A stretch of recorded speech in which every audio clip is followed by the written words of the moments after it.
horta ma la isweydiiyey waddankan waxa baabiyey ma la isleeyay maxaa baabiyey maxaan ku bedelnaa horta waddankan waxaa baabiyey qabiil iyo qori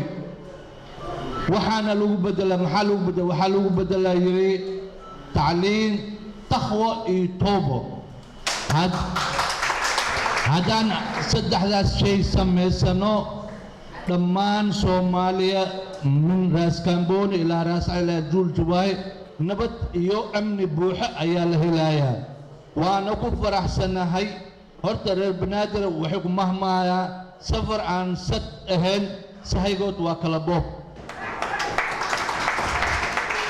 macnahoodu ay tahay dad aan isku dan ahayn barnaamijkood waa fashil intii taas ay dhicin waxaa loo baahan yahay isku duubni cadaalad midnimo isu tanaasul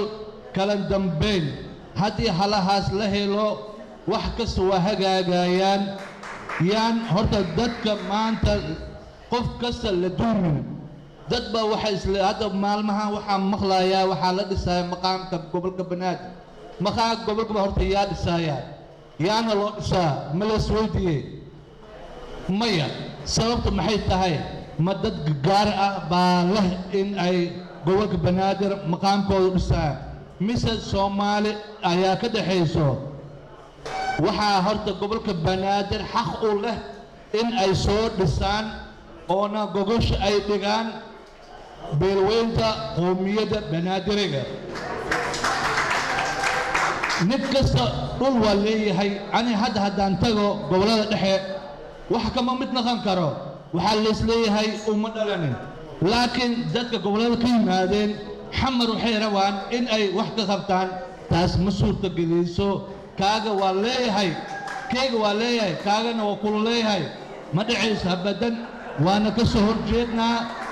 anaga la hadlaaya waxaan ahay musharax xildhibaan galmudug insha Allah haddii ilaah yiraahdo waan tegi doonaa